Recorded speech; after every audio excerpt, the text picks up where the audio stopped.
Dear viewers, hi, I am Madhavi and I am here to present a small video clip, and this is meant for the students of first year B Pharm or PharmD. It's not meant for students of higher grades of pharmacy. Now this video is going to explain about a small concept related to flocculation. Before we go into that, let us see something about insoluble solids.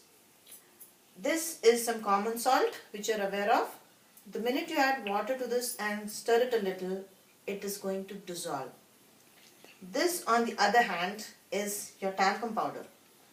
You add water to this, you stir it, do whatever you want, it does not go into solution. It will remain suspended. Now, to formulate insoluble solids as a liquid dosage form, the dosage form available is a suspension. It's a biphasic form containing insoluble solids dispersed in a liquid medium. This is one suspension, amoxicillin and potassium clavulanate, which is for oral use. On long standing, if the suspension is not shaken or disturbed, all the particles will be settling down and they will form something called a cake, which is not redispersible.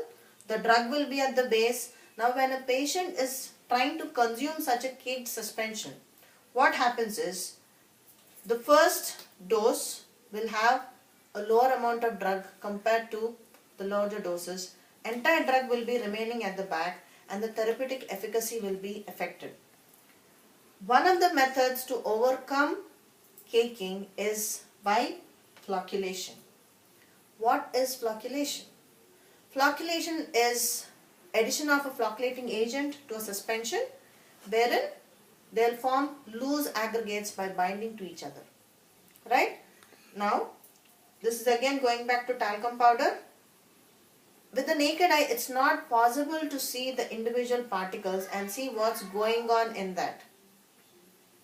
So, we are using a simulation. This is thermocol balls, and on a larger level we have some display here. Now in a deflocculated suspension, or when you take the particles and disperse them in liquid, they all exist as individual particles. On leaving like this without being disturbed, the particles will settle down and between the particles there will be bond formation and a cake is formed, something which cannot be redispersed. So to avoid this, what we do is we add a flocculating agent to the system. Flocculating agents are three types. They may be surfactants, they may be electrolytes, or they may be polymers. Now let us see how the flocculating agents will act.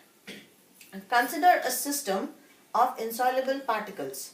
Now the particle may be either a smooth particle or it may be a particle with so many surface imperfections. In the case of a smooth particle, there will be presence of charge by adsorption from the medium in which the particle is present. In the case of a rough particle, all the projections will have localized charges because of which the particle will have some surface charge.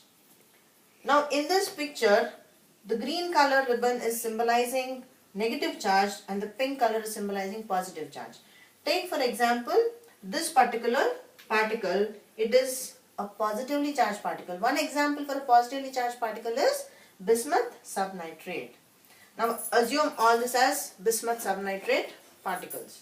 Now to this, when you add a negatively charged electrolyte, one example, or let us say when you are adding a flocculating agent which is an electrolyte, it is having, one example is potassium dihydrogen phosphate, and when you add this to bismuth subnitrate suspension, it will induce flocculation.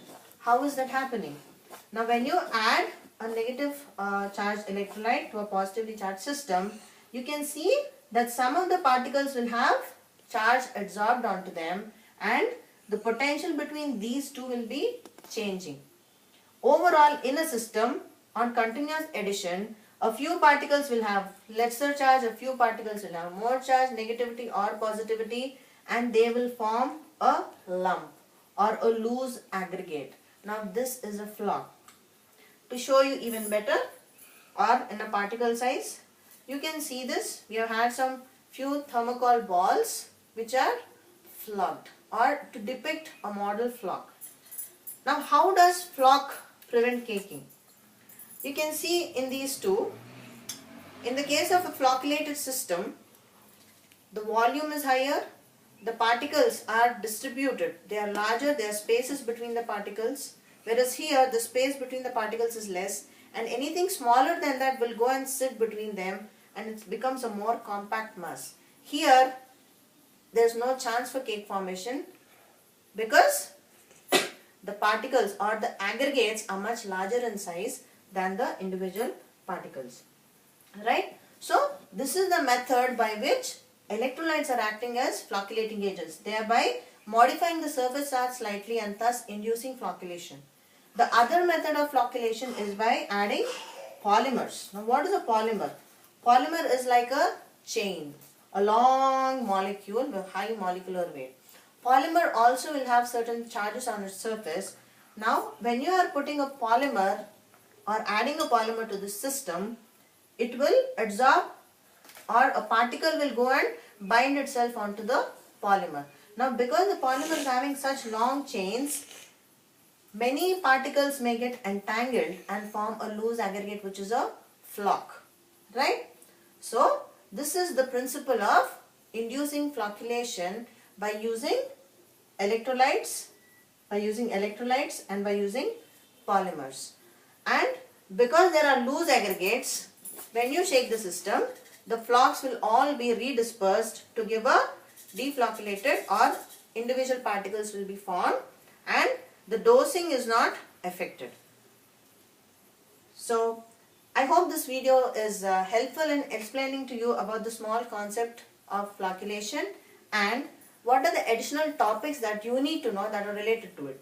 It's about how particle size is affecting the charge, what is zeta potential, and what is deflocculating agents, then what about insolubility and insoluble solids. What do you mean by insoluble?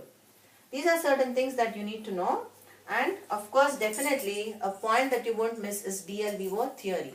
Thank you.